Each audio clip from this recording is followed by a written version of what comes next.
édition est présentée par Romain Villard. Bonsoir mesdames, messieurs, bienvenue dans votre émission du 20h. Voici les titres du jour. Une grève aura lieu vendredi. Quelles sont les perturbations à prévoir dans les transports, l'éducation, encore dans le domaine de la santé? On verra bien sûr tout cela dans cette édition. Dans l'affaire du homejacking de chez Bruno Guillon, cet animateur de télévision et de radio, 2 suspects âgés de 16 ans ont été interpellés. Pour l'information locale, nous parlerons d'une nouvelle attaque en Ardèche et un loup blessé par un tir dans la Drôme. L'info venue de Martinique avec un homme de 66 ans agressé à la barre de fer à Fort-de-France. Et enfin, nous finirons cette édition, comme d'habitude, bien sûr par un point de la météo et l'éphéméride de demain. C'est votre 20h, nous sommes en direct bien sûr et nous sommes le mercredi 11 octobre. Dans cette édition, nous allons déjà commencer à parler d'une journée de grève. Journée de grève et de mobilisation qui aura lieu vendredi, donc ce vendredi contre l'austérité pour les salaires et aussi l'égalité femmes-hommes. Une journée qui se tiendra quelques jours avant la conférence sociale sur les bas salaires organisée le 16 octobre prochain au CESE et présidée par la première ministre Elisabeth Borne. Le communiqué de l'intersyndicale est clair. Le pouvoir d'achat et l'augmentation des salaires, des pensions et des minima sociaux sont toujours les revendications du monde du travail. Nous appelons les employeurs à ouvrir des négociations à tous les niveaux. Dans l'aérien, donc, il faudra prendre ses précautions. La Direction générale de l'aviation civile a demandé aux compagnies aériennes de renoncer à 40% de leur programme de vol vendredi à Paris-Orly, le deuxième aéroport français, suite à l'appel, donc à la grève relayée par un syndicat minoritaire de contrôleurs aériens.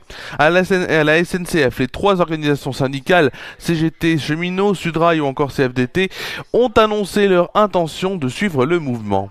Dans les transports publics franciliens, la RATP, la CGT appelle à la grève pour les salaires, estimant dans un communiqué que les dernières mesures salariales n'ont pas rattrapé l'inflation.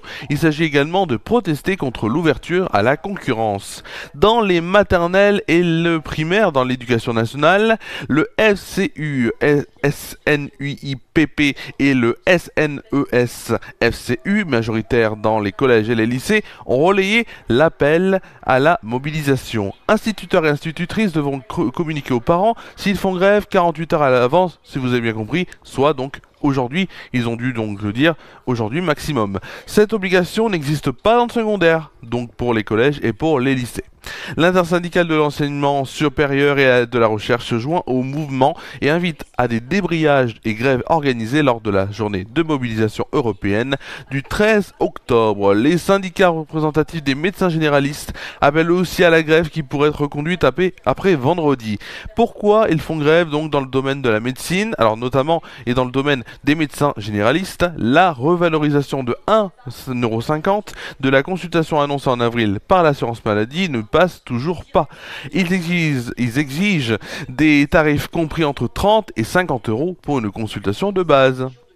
Dans l'actualité également, l'enquête se poursuit dans le homejacking dont a été victime l'animateur de télévision et de radio Bruno Guillon.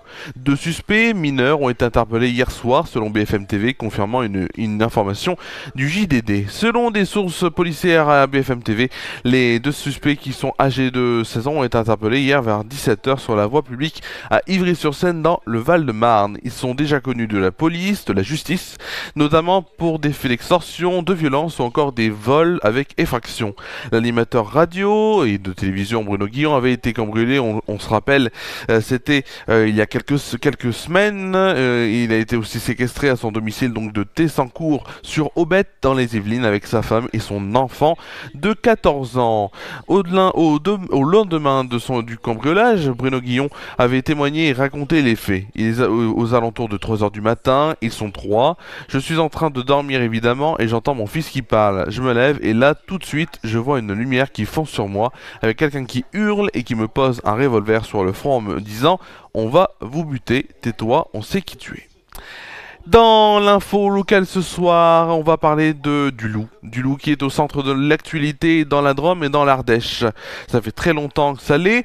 Sur la rive droite du Rhône, après 2 attaques en 3 jours à Berzem et à Coucouron, sur la montagne ardéchoise, la préfète Sophie Élyséon a rencontré les éleveurs du Coiron. donc lundi soir. Elle a notamment indiqué: aujourd'hui, 9 éleveurs qui en ont fait la demande sont titulaires d'une autorisation de tir de défense en cours de validité sur le Coiron. Une autre attaque qui pourrait être attribuée au loup a été observée dans le village de Pourchère, au centre Ardèche, à proximité de Privas. Des agents de l'Office français de la biodiversité devaient se déplacer sur les lieux pour faire les constatations et récolter des éléments nécessaires à leur enquête. Sur la rive gauche du Rhône, dans la Drôme provençale, un loup a été blessé le 28 septembre dernier au matin par un éleveur qui dispose d'un tir défense, c'est ce que confirme la préfecture. Avant de préciser, les recherches n'ont toutefois pas permis de retrouver le cadavre de l'animal. Depuis le 1er janvier, 7 loups ont été abattus dans la Drôme. Sur l'ensemble de l'année 2022, c'est donc l'année dernière, 9 avaient été tués dans le département. Alors l'info de Martinique va être très rapide. L'agression s'est déroulée hier vers 13h15 rue Gabriel Péry à Fort-de-France. L'homme de 66 ans a été pris en charge conscient. Il souffrirait d'un traumatisme et a été transporté au CHUM.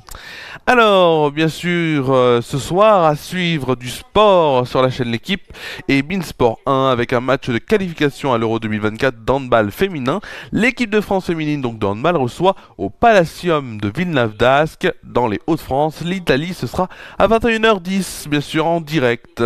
C'est la fin des informations, donc des informations générales. Et on va tout de suite aller vers la météo, si vous le voulez bien.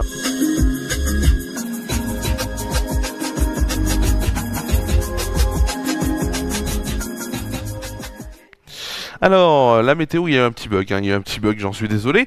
On va donc, commencer par la météo de Tournon-sur-Rhône avec des éclaircies pour demain matin, 17 degrés de moyenne. Et l'après-midi, une évolution plus que positive, puisque pour demain, ce sera du soleil, 25 degrés de moyenne et 26 degrés au meilleur de la journée. On va tout de suite passer à la météo en France métropolitaine, si vous le voulez bien.